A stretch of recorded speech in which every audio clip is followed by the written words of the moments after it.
하나님 말씀 보겠습니다. 하나님 말씀은 저희가 오늘은 그 요나서를 전체 그 1장에서 4장까지 그 전체 내용을 이렇게 요나서를 이렇게 보기를 원합니다.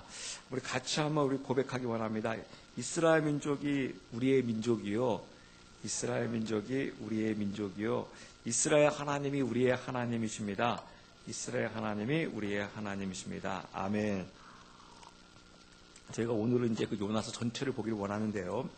그 요나서의 저희가 이 주제가 그 요나서에 나타난 그 하나님의 그 나라입니다.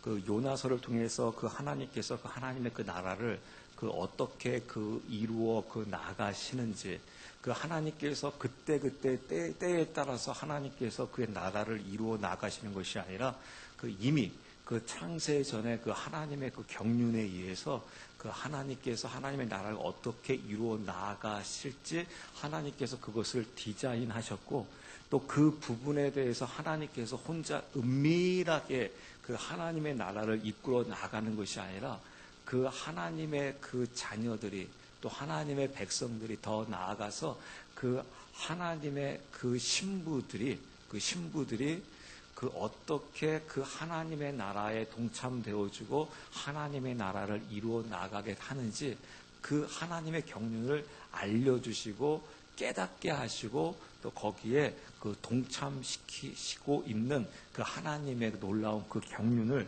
이 말씀을 통해서 우리가 그 볼 수 있는 것을 볼 수가 있어요. 그래서 우리가 그 하나님의 이 요나서 참 짧은 장임에도 불구하고 그 1장에서 4장에 이르기까지 그 하나님의 그 경륜을 그 요나서에서도 우리에게 너무나도 자세하게 그 알려주고 그 계신 것을 볼 수가 있습니다. 특히 여러분들이 요나서 그 1장 그 1절 말씀을 보시게 되면요. 이제 주의 말씀이 아비떼의 아들 요나에게 임하니라 이르시되 2절 일어나 저 큰 도시 니느웨로 가서 그것을 향하여 외치라 그들의 사악함이 내 앞에 이르렀느니라 라고 하면서 지금 니느웨의 사악함이 하나님 앞에 이르렀다는 겁니다. 그래서 그 니느웨는 그 멸망받기에 합당하다라는 거예요. 그러니까 이 니느웨를 통해서 이제 이 땅의 그 세계, 즉 이 땅의 그 열방의 그 상태에 대해서 그 말씀해 주고 그 계시다라는 것을 볼 수가 있습니다. 그 여러분들에게 누차 말씀드린 대로 이 요나서를 통해서 이 니느웨를 통해서 그 당시 세계, 즉 열방이라고 하는, 우리나라도 다 여기에 포함되어지겠죠. 그 세계가 지금 어떠한 상태에 있는지 니느웨를 통해서 알 수 있고요. 또 이 요나를 통해서 하나님이 선택하신, 즉 장자 나라인, 즉 신부 나라인 이스라엘의 상태가 어떠한지 그 시대를 이 말씀을 통해서 알 수 있다라는 거예요. 즉 니느웨를 통해서 지금 이 세상의 모습은 어떻습니까? 완전히 그 죄가 하나님 앞에 이르렀다라는 겁니다. 당연히 그러겠죠. 왜냐하면 니느웨는 지금 하나님이 계십니까? 안 계십니까? 니느웨에게는 지금 하나님이 계시지를 않아요. 즉 하나님을 그들이 믿지를 않고 있습니다. 당연히 하나님을 믿지 않고 있으니 당연하죠. 그 죄가 가득 차 있는 것이죠. 그게 바로 지금 세상의 모습이죠. 또 요나의 모습은 어떠한가? 즉 하나님의 선택을 받은, 즉 하나님의 그 임재가 있었던, 즉 하나님의 말씀을 받았던, 그 토라라는 하나님의 말씀을 받았던 그 이스라엘, 즉 신부 나라는 어떠한가? 이제 제가 저번에 한번 쫙 우리 이미 훑어봤기 때문에 알 수가 있습니다. 요나도 하나님하고는 항상 하나님은 섬기는 것 같은데 하나님이 없어요. 그러니까 요나도 보게 되면 하나님을 믿고 있는데 자기 중심에서 하나님을 믿고 있어요. 이제 그러다 보니까 하나님이 네가 니느웨에 가가지고 나의 말을 전하라 라고 하니까 요나가 어떻게 합니까? 네, 알겠습니다. 저의 주는 하나님이신데 하나님이 말씀하시면 당연히 순종해야죠. 비록 저는 니느웨를 좋아하고 있지 아니하지만 주님께서 하시라고 하게 되면 하겠나이다 라고 하면서 순종하나요? 순종하지 않죠. 즉 요나가 원하는 것을 하나님이 요구했으면 네 알겠습니다 라고 순종했을 거예요. 그러나 본인이 원하지 않는 것을 하나님께서 하라고 하셨을 때 순종하지 않고 있는 것을 볼 수가 있습니다. 특히 여러분 우리가 요나를 통해서 알 수 있는 게 바로 무엇이냐면 저는 이제 목회자들이랑 많은 교제를 나누잖아요. 많은 목사님들이 이런 고민을 이야기하면서 이런 고백을 해요. 하나님께서 말씀하시면 내가 목숨이라도 걸고 하겠다. 근데 이게 정말 하나님께서 원하시는 것인지 원하지 않는 것인지 그걸 잘 모르겠다. 그래서 잘 못하겠다. 여러분들에게 그냥 물어볼게요. 여러분 하나님께서 말씀하시면 한번 목숨 걸고 해보시겠습니까? 어떻게 하시겠습니까? 하나님 말씀하면 할 것 같죠? 근데 여러분 요나 보세요. 요나 누가 시켰습니까? 하나님이 시키잖아요. 하나님이 시키는데 합니까 안 합니까? 안 하잖아요.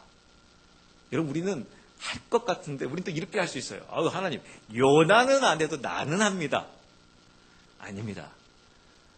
내가 내 중심에서 신앙생활을 하고 있었을 때는요. 제가 계속해서 말씀을 통해서 깨달아가는 것은 바로 무엇이냐면 저는 계속 그 부분을 추적해요. 정말 성경에서 주님께서 말씀하시고 있는 믿음이 무엇인가? 그리고 성경에서 말하는 믿는 자라고 했었을 때 성경에서는 누구를 믿는 자라고 하고 있는 것인가?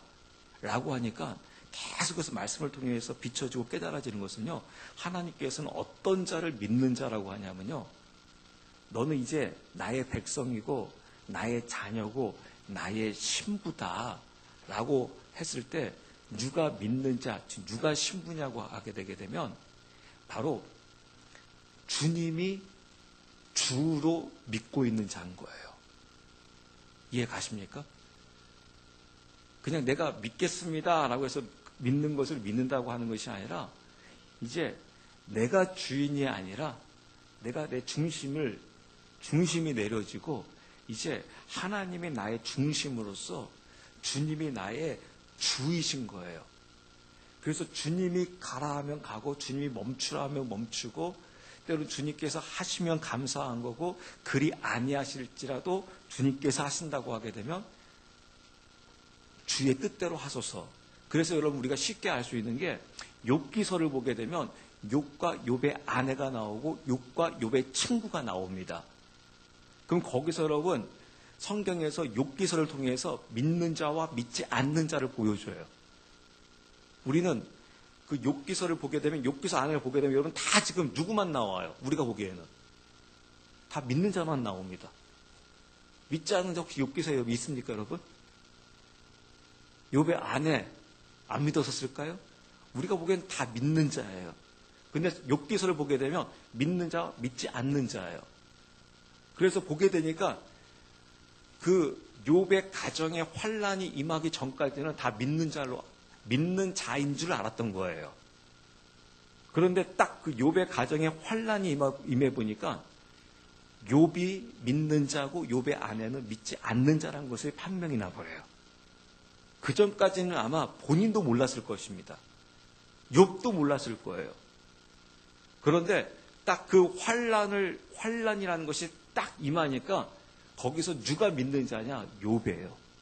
그때 그 환란이 딱 임하니까 어떤 일이 벌어집니까? 주신 자도 여호와시요 걷어가는 것도 여호와입니다. 여러분 진짜 이 고백 저도 지금 설교하고 있지만 이 고백 진짜 할 수 있을 것 같습니까 여러분? 주는 거는 여러분 땡큐예요. 근데 여러분 걷어가겠다 하나님께서. 욥을 보세요 여러분. 그러니까 이 찬양들을 어떤 분이 만들어놨는데 이렇게 신바람 나게 재밌게 만들어 놓을 줄은 상상도 못했어요. 막 이날은 하면서 여호와로 기뻐하래. 그런데 그 전에 뭡니까? 다 잃어버려도 진짜 여러분 다 잃어버려도 주님만 함께하면 기뻐하리라라고 고백할 수 있을 것 같습니까?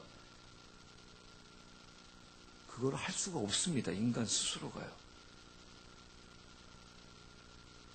이 주실 때는 감사합니다고 할 수 있겠지만 막 걷어갈 때는요. 그때 그 사람의 본질이 나옵니다. 본질이 나와요. 그래서 욥기서를 보게 되니까 욥의 아내가 믿지 않는다라는 게 판명이 나버려요. 그래서 성경에서는 누구를 믿는 자라고 하는가라고 성경 말씀을 통해서 알아보았더니 욥처럼 자기가 내려져 있는 자예요. 그리고 주님이 주이신 거예요. 욥의 친구들도 마찬가지예요. 욥의 친구들 보게 되면 얼마나 멋지. 저는 그런 친구 처음 봤어요. 그 욥이 그냥 온몸에 그냥 그 피부병에 걸려가지고 기왓장을 긁고 있었을 때 욥의 친구들이 와가지고 욥과 함께 하잖아요. 그러면서 욥과 변론을 하잖아요. 근데 거기서 보게 되면 누가 정말 믿는 자냐? 그 부분이 판명나요. 근데 그 와중에서도 또 하나님께서는요, 욥을 또 낮춰버려요. 그 환난 가운데 또 그 욥을 낮춰가지고 완전히 그 욥을 엎드리게 하는 것을 볼 수가 있습니다. 그게 바로 무엇이냐면 믿는 자라는 거예요. 그래서 오늘 본문 말씀을 보게 되면 니느웨, 하나님이 함께하지 않음으로 인해서 멸망받기에 합당하다는 것을 알 수가 있어요. 요나도 보면 이스라엘도 보게 되게 되면 비록 하나님 앞에 선택을 받은, 즉 은혜를 받은 선민이요 신부 나라임에도 불구하고 이스라엘도 마찬가지로 심판받기에 합당하다는 것을 알 수가 있습니다. 그래서 이스라엘에게도 지금 무엇이 필요합니까? 하나님의 은혜가 필요합니다. 또 이 니느웨에도 무엇이 필요합니까? 하나님의 은혜가 필요합니다. 그래서 이 하나님께서 그 하나님의 그 은혜를 베풀기 위해서 요나서를 통해서 우리가 가르쳐 주는데 어떠한 사건이 벌어지냐면요. 여러분들이 말씀을 가만히 자세히 보게 되면 제가 여러분 이 구약 성경 말씀을 보게 되면 7대 절기가 나옵니다. 이 7대 절기를 통해서 하나님께서 하나님이 만들었기 때문에 하나님이 그 절기를 하나씩 이루어 나가요. 그럼 여러분 그 하나님께서 하나님의 그 민족에게 절기를 주신 이유가 뭐겠습니까? 그리고 그 절기를 하나님께서 이루어 나가는 이유가 뭐겠어요? 즉 하나님의 백성들이 그 절기를 통해서 하나님이 계시다는 것을 알게 하시고 그 절기를 통해서 하나님께서 어떻게 하나님의 경륜을 이루어 나갈지를 그 백성들에게 보여주고 그 백성들이 그 절기를 지켜나가면서 하나님의 나라에 동참시키고 있는 것을 볼 수가 있어요. 이게 바로 하나님의 경륜이에요. 그래서 하나님의 경륜을 보면 놀랍다는 게 알 수가 있습니다. 그래서 하나님께서 은혜가 필요한 거예요. 그래서 그 은혜를 제가 주일날 말씀드리는데 이 은혜는 인간이 할 수 있는 게 아니에요. 하나님이 절대적으로 베풀어 주셔야 돼요. 인간이 할 수 없기 때문에. 그래서 이 땅에 요나인 이스라엘에게도 하나님의 은혜가 필요하고 니느웨인 열방에도 하나님의 은혜가 필요한 거예요.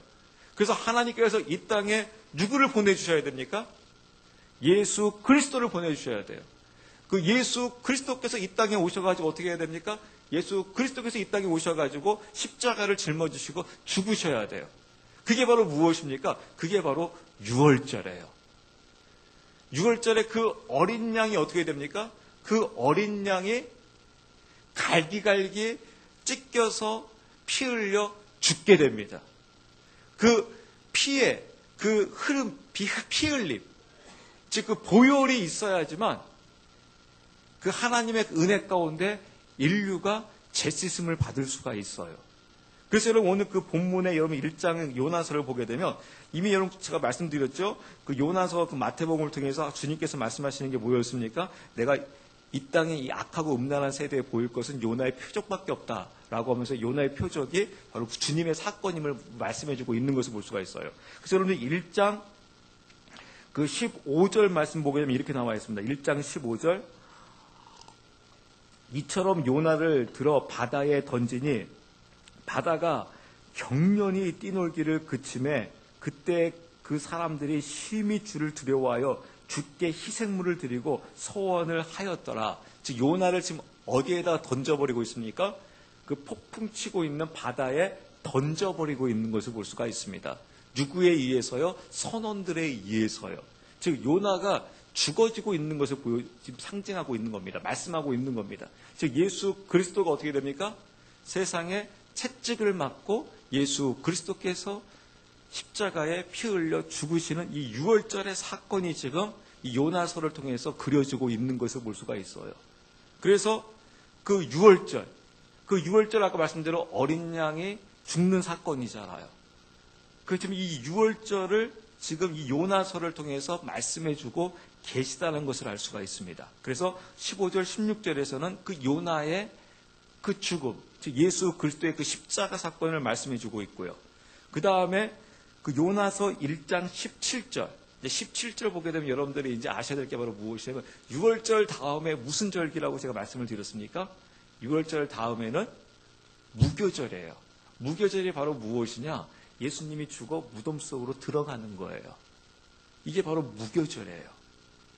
그래서 여러분 17절 말씀 보게 되면 이제 주께서 이미 큰 물고기를 예비하사 요나를 삼키게 하심에 요나가 밤낮으로 사흘 동안, 며칠 동안요? 사흘 동안. 예수님께서 무덤에 며칠간 계셨습니까? 사흘 동안 그 물고기 뱃속에 있었더라. 그래서 이 뱃속에 있었다라는 것을 2장 2절 말씀 보시게 되면 2장 2절 말씀 보게 되면 성경에서 뭐라고 되어 있냐면 이르되 내가 내 고난으로 인하여 주께 부르짖었더니 그분께서 내 말을 들으셨고 내가 어디에 뱃속에서 부르짖었더니라고 되어 있습니까? 지옥의 뱃속에서 부르짖었더니. 그러니까 여러분 성경 말씀 보면 주님께서요 그 무덤에 머물러 계실 때 음부까지 내려갔다라고 이야기를 합니다. 그래서 지금 무슨 사건이 이루어지고 있냐면 무교절 사건이 이루어지고 있는 것을 볼 수 있어요. 그러니까 지금 예수님의 그 십자가의 사건이 지금 이 절기를 통해서 그대로 지금 말씀해주고 있는 거죠. 근데 이게 왜 가능하겠습니까? 하나님께서 지으셨기 때문에 그래요. 하나님께서 말씀하시고 하나님께 절기를 만드셨기 때문에 하나님께서 그 절기 하나하나씩을 그대로 이루어 나가시는 거예요. 이게 하나님의 경륜이고 하나님만이 하실 수 있는 거예요. 이거를 사람이 만들어 놓고 하나님 이렇게 해주세요 그것이 아니라 하나님이 만들어 놓고 하나님이 지켜나가시고 그것을 어떻게 합니까? 그 백성이 알게 하는 거예요. 그래서 그 백성이 그 절기를 통해서 그 사실을 깨닫고 그 하나님의 그 시간표대로 나올 수 있게끔 말씀해주고 있는 것을 볼 수가 있습니다. 그래서 여러분 이제 유월절 사건을 보았죠. 그 다음에 무교절 사건을 보았습니다. 그럼 무교절 다음에 어떠한 사건이 있겠습니까? 이제 초실절, 첫 것이 들어지는 부활 사건이 일어나겠죠. 그럼 이제 부활 사건이 어디서 나오는지 보세요. 10절 말씀을 보세요. 10절 말씀 보시게 되게 되면 2장 10절입니다. 요나서 2장 10절. 주께서 그 물고기에서 말씀하심에 물고기가 요나를 육지에 토하여 내니라. 그러니까 그 지옥까지 내려갔다가 이제 어떻게 됐습니까? 육지로 토해냈다. 즉 다시 살아났다라는 거예요. 죽음에서 다시 살아났다. 사망 권세를 이기고 다시 사셨네. 즉 이 부활절, 이 사건을 지금 말씀해주고 있는 것을 볼 수가 있습니다. 아까 제가 말씀드렸죠. 서론에 이 요나서를 통해서 하나님의 나라의 성취, 하나님의 나라가 어떻게 일어나가는지 이 말씀을 통해서 알 수 있다고요. 그래서 여러분 이 초실절, 바로 이 부활의 사건이 이루어지고 있는 것을 볼 수가 있습니다. 그럼 여러분 이제 이 부활의 사건이 이제 이루어졌어요. 그럼 그 다음에 이제 무슨 절기가 있습니까? 미리 우리가 보게 되면 그 다음에 77이 49, 77절인 오순절이 있다고 했잖아요. 오순절이 바로 무엇입니까? 성령의 임재, 즉 하나님의 임재가 임하는 시간이라고요. 그래서 여러분 보시게 되면 3장 1절 주의 말씀이 두 번째 요나에게 임하니라.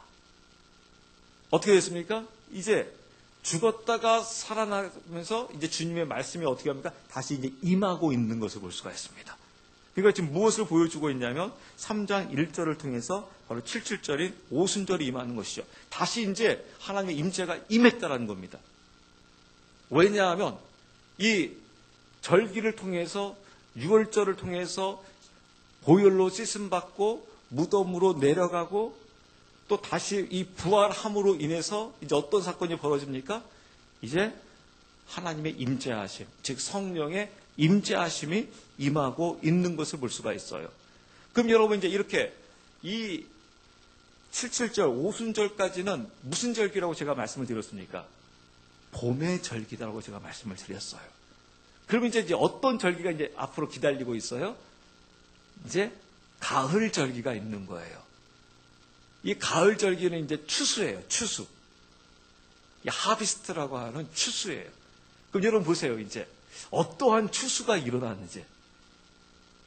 그럼 이제 그 다음에 어떠한 추수가 일어날까? 그럼 여러분들이 이제 이 추수가 이루어지기 위해서 가을 절기는 어떤 절기부터 시작되어집니까? 한번 따라서 하실래요? 나팔절. 예, 나팔절이에요. 나팔절은 바로 무엇이냐면 나팔이 불어지면요. 지금도 이스라엘 백성들에게 나팔절이 임하게 되게 되면 어떤 일이 하냐면 나팔절은 회개예요. 회개. 이제 누구 오시냐면 주님 오신다는 거예요. 대속죄를 하기 위해서. 그래서 이 가을절기의 핵심은 바로 무엇이냐면 대속죄이래요. 대속죄. 대속죄를 가기 위해서 반드시 그 전에 무엇이 부러지냐면 나팔절이 부러져요. 나팔이 부러져요. 나팔이 부러지면 무슨 일이 벌어지는 거냐면요. 회개가 이루어지는 거예요. 왜냐하면 이제 주님이 진짜 이 땅에 임하는 그런 사건이 이루어지기 때문에. 그러니까 주님께서 말씀하셨죠. 부활하신 주님이 내가 어떻게 하겠습니까? 다시 오겠다라고 이야기하는 거죠. 그러니까 다시 올 때 반드시 무엇이 부러집니까? 오늘 계시록 말씀을 통해서 보았잖아요. 7 나팔이 부러지잖아요. 7 나팔이 왜 부러지는 거예요? 이제 이 땅에 주님이 오셔서 천년간 왕노릇하기 위해서 혼인잔치 하시기 위해서 대대적인 이 회개 운동이 일어나게 하는 거죠. 그래서 나팔이 있어요. 그러면 진짜 이제 나팔절이 이루어지나 나팔이 부러지나 여러분들이 3장 4절 말씀 보세요. 3장 4절. 3장 4절. 비로소 요나가 그 도시로 들어가 하루 동안 다니며 외쳐 이르되. 요나가 어떻게 하고 있어요? 외쳤대요. 무엇을 외칩니까? 답이 나오죠. 회개가 외쳐지는 거죠. 나팔이 부러지고 있는 것을 볼 수 있습니다. 외쳐 이르되 이제 40일이 지나면 니느웨가 무너지리라 라고 하면서 나팔이 부러지고 있는 것을 볼 수가 있습니다. 아까 말씀대로 이 나팔절은 봄의 절기라고 했어요? 가을 절기라고 했어요? 가을 절기라고 했죠. 그래서 추수가 이루어진다라고요. 그래서 이제 이 나팔절에 엄청난 추수가 이루어져요. 그럼 하나님이 지금 추수하는 게 어떤 추수인지 보세요. 하나님은 지금 이 땅에 추수를 하는데 어떤 것을 추수하고 있는지 그 다음 말씀을 통해서 알 수 있는 게 바로 무엇이냐면 제가 이미 힌트를 드렸죠. 나팔 부러지면 무슨 일이 벌어진다고요? 회개가 벌어진다고요. 그래서 하나님이 추수하는 것은 바로 무엇이냐면 회개자를 추수하는 거예요. 회개자. 그래서 여러분 보십시오. 5절 말씀 보세요. 3장 5절. 이에 니느웨 백성이 하나님을 믿고 금식을 선포하며 그들 중에 가장 큰 자로부터 가장 작은 자에게 이르기까지 굵은 베옷을 입었고 말이 니느웨 왕에게 이르매 그가 자기 왕제에 일어나 자기 몸에서 옷을 벗어 내려놓고는 굵은 베옷으로 몸을 덮고 제 속에 앉았더라. 7절. 또 그가 왕과 왕의 고관들의 칙령으로 니느웨 전역에 선포하고 널리 알리게 하며 이르되 사람이나 짐승이나 가축대나 양떼나 어떤 것도 맛보지 말지니라. 그들이 먹지도 말고 물을 마시지도 말며 8절. 사람과 짐승의 굵은 베옷을 입고 힘써 하나님께 부르짖으며 참으로 그들이 각각 자기 악한 길과 자기의 손의 폭력에서 떠날지니라. 하나님께서 돌아서시고 뜻을 돌이키사 자신의 맹렬한 분노에서 떠나심으로 우리가 멸망하지 아니할지 누가 알겠느냐라고 하면서 지금 니느웨에 무슨 일이 벌어지고 있습니까? 나팔이 부러지니까 회개가 막 이루어지고 있는 것을 볼 수 있습니다. 이게 바로 무엇이 이게 부흥이에요. 부흥은요, 막 사람 숫자가 막 늘어나는 게 부흥이 아니라요. 부흥은요, 회개하는 자가 늘어나는 게 부흥인 거예요. 그래서 지금 나팔이 부러지면 하나님의 대대적인 추수가 이루어지는데 어떠한 추수가 이루어지느냐? 회개의 추수가 이루어지고 있는 것을 볼 수가 있습니다. 이게 하나님의 경륜이에요. 그래서 여러분 우리가 저도 간절하게 계시록 말씀을 통해서 이런 말씀을 통해서 간절하게 하나님의 나팔 부러질 것을 학수고대하는 이유 중에 하나가 바로 무엇이냐면 이 나팔이 부러지면 이제 어떤 일이 벌어지겠습니까? 막 대대적인 회개가 이루어지기 시작하는 거예요. 그러면 여러분 회개의 부흥이 일어나게 되게 되면 어떤 일이 벌어지겠습니까? 생각해 보세요. 그걸 교회로 보세요, 여러분. 교회로 보시게 되면요, 이제 그때 부흥이 이루어지는데, 부흥이 이루어진다는 것은 이제 회개의 부흥이 이루어진다고 말씀을 드렸잖아요. 회개의 부흥이잖아요. 회개의 부흥이 이루어지면요, 어떤 교회가 이제 그 회개자들이 이제 모여들기 시작하겠습니까? 어떤 교회에 모여들기 시작하겠습니까? 회개가 있는 교회에 모여들죠. 하나님께서 어느 교회를 채우시겠습니까? 회개가 있는 교회를 채우죠.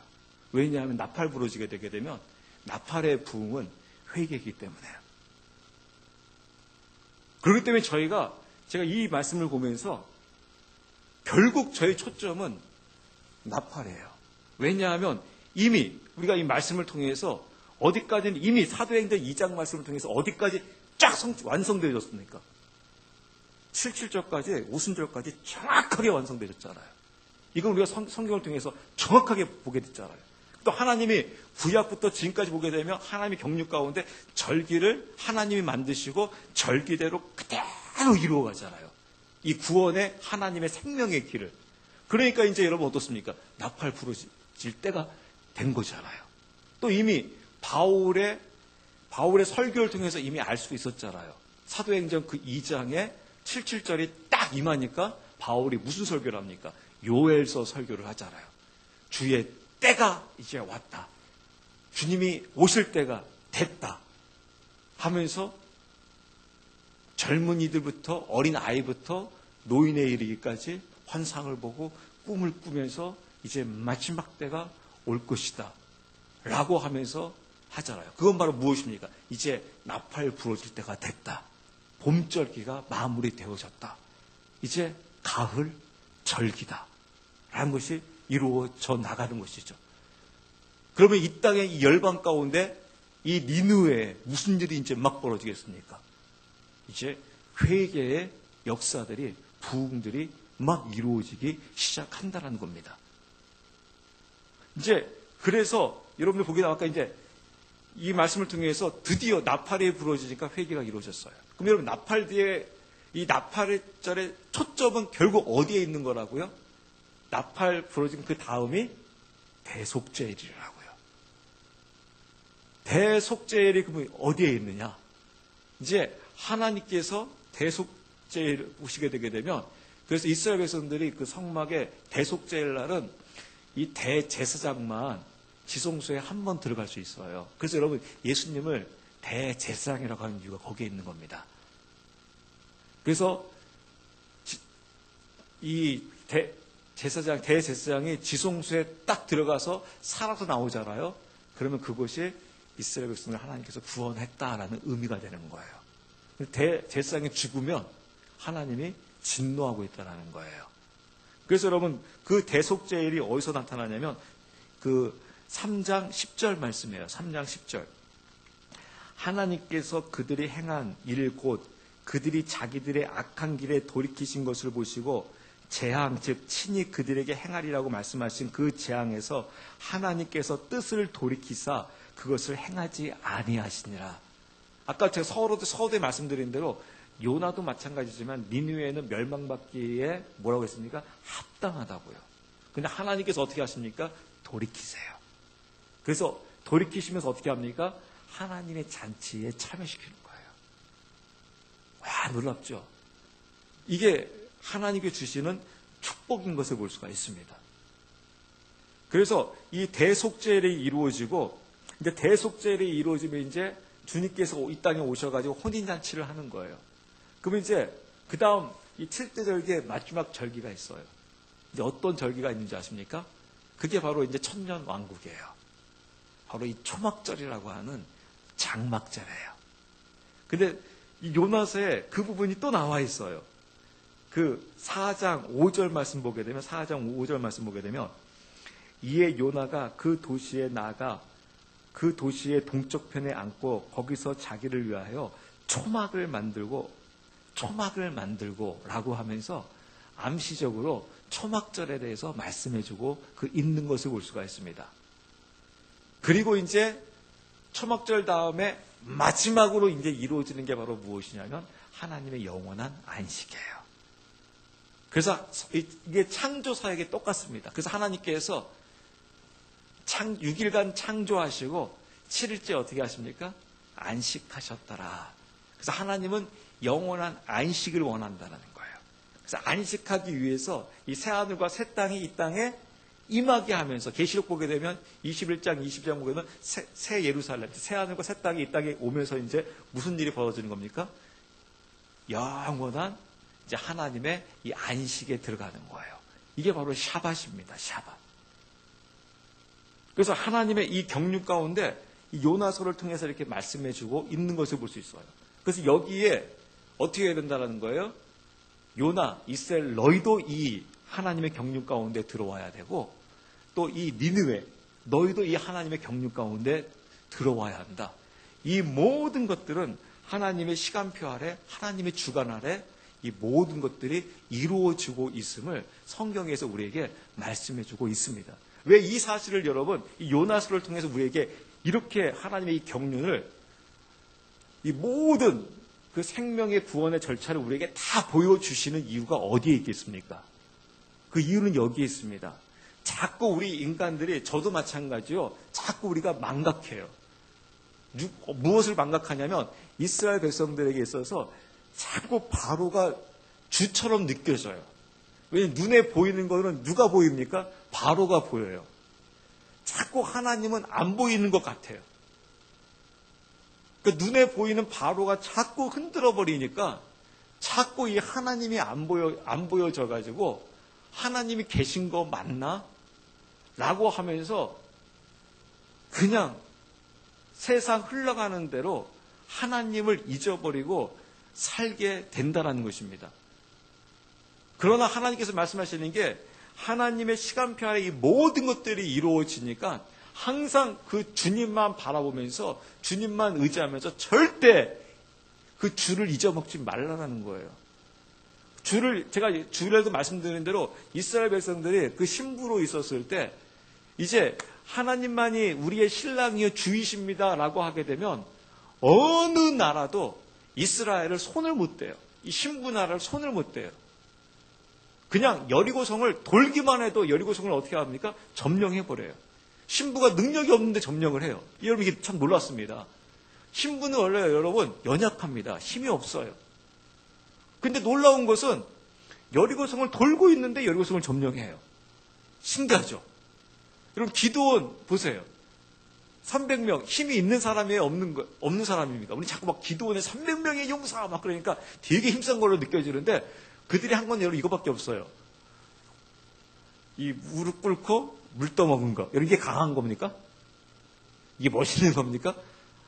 그게 아무것도 아니에요. 그냥 연약한 그냥 300명이에요. 근데 그 300명이요.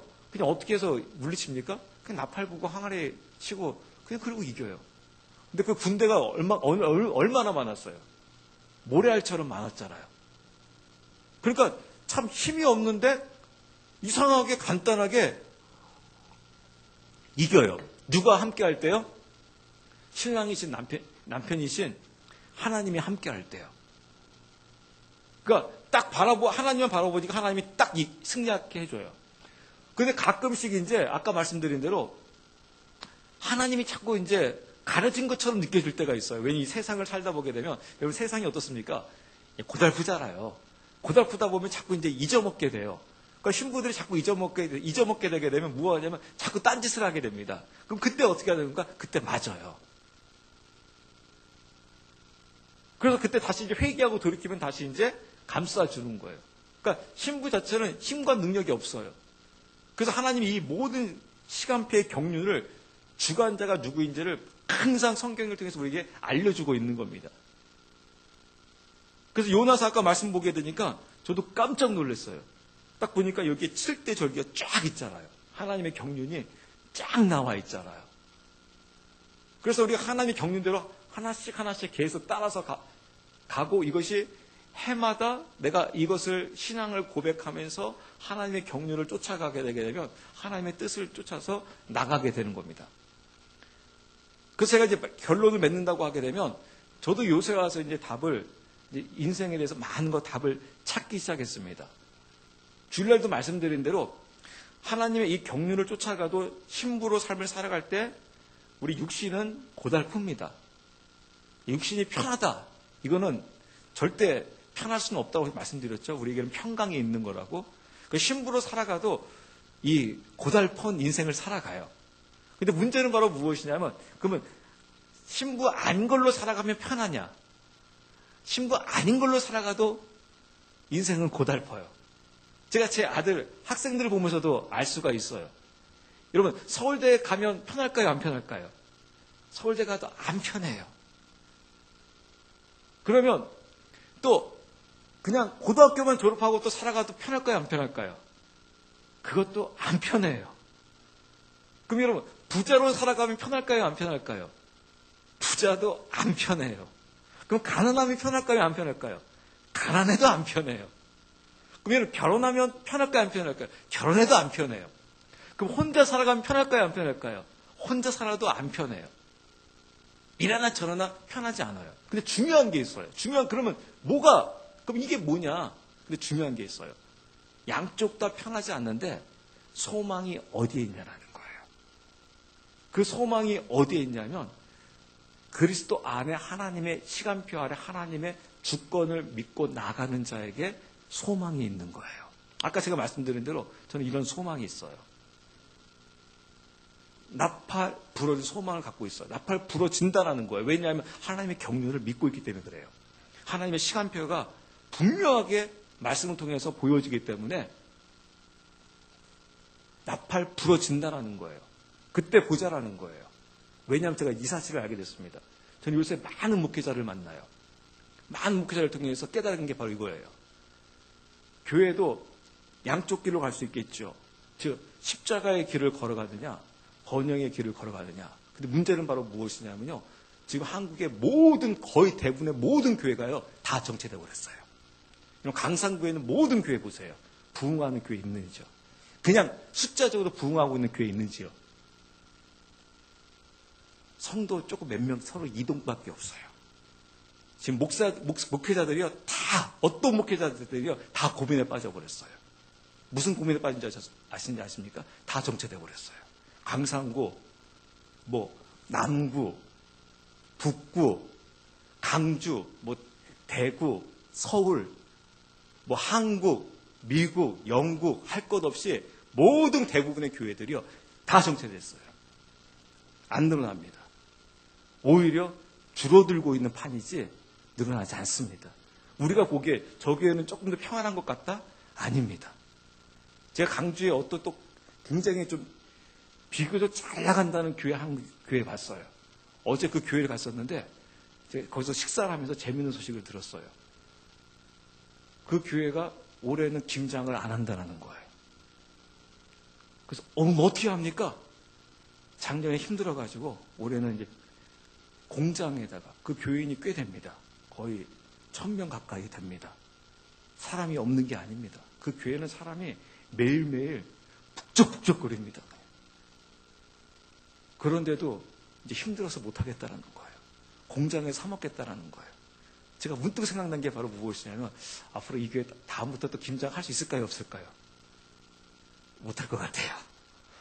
한번 이제 편한 것 같고 못할 것 같아요. 저는 그것을 통해서 무엇을 보기 시작하냐면요. 어떤 교회든지 다 지금 우리가 보기에는 저 교회는 평안한 것 같고 저 목사님은 평안한 것 같은데 그 목사님 막상 만나보게 되면요. 다 고민에 빠졌어요. 신앙인들도 거의 대부분 다 고민에 빠졌어요.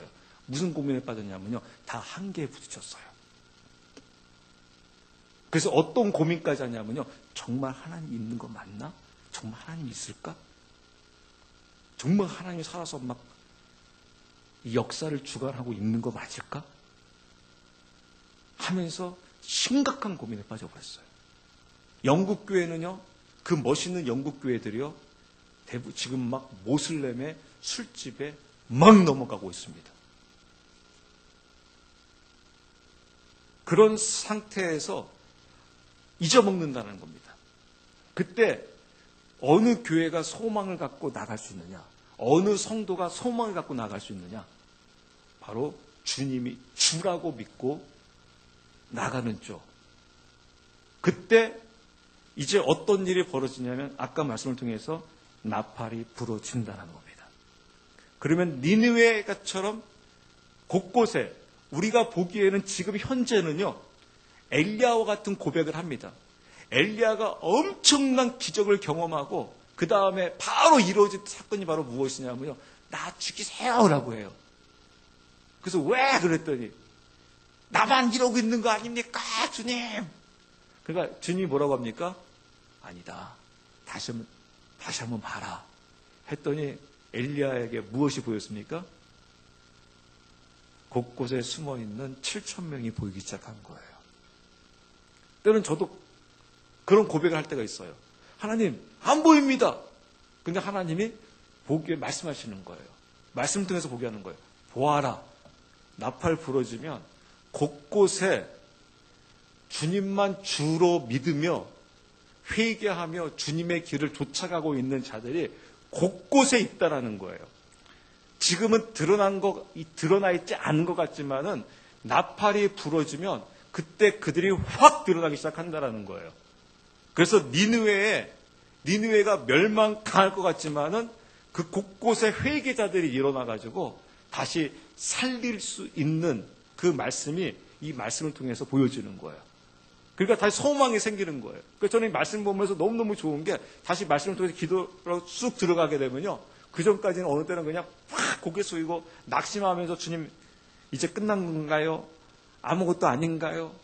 나만 있는 건가요? 막 엘리야처럼 막 그러면서 딱 들어갔다가 이 말씀을 통해서 다시 쫙 힘을 얻는 겁니다. 다시 주님 용서하소서. 하나님의 경륜 가운데 다시 있군요. 곳곳에 또 드러나겠군요.